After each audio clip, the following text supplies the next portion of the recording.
Hey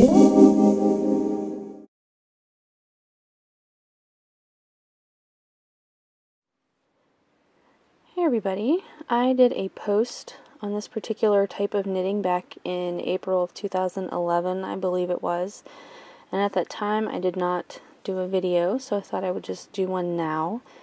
This really isn't a stitch so much as it is a technique of knitting, and really all you're doing is using two different size needles to knit with.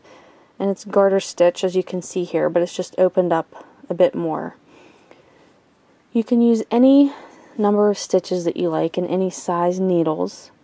If you're not sure where you should start in regards to choosing your needle size, a good place to start is for your smaller needle, just go with whatever size needle the ball band on your yarn calls for, and then pick a larger needle.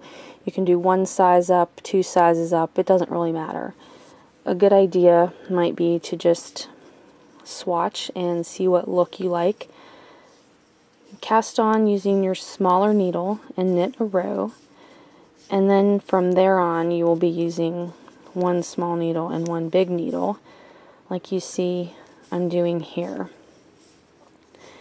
The larger needle that you use, the more open your knitting is going to be, even more so than what I have here. This is a good way to make some loose, open, airy scarves or shawls. If you wanted not so much of an open fabric, you would just use a smaller needle closer to the size that you're using called for on your ball band. So that was a size 10 needle and a size 15 needle that I was using for that. For this little sample that I did here, I used the size 10 needle again, but then I used a size 50 needle, which is really extreme. And you can see here the difference. So the bigger your needle is, the more open your work is going to be. And this particular piece right here, this looks more like the elongated or dropped stitch.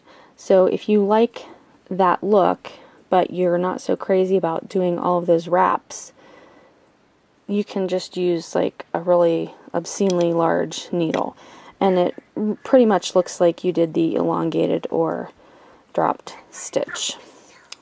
So if you are interested in more info about condo knitting, you can click the link below the video and go to the blog.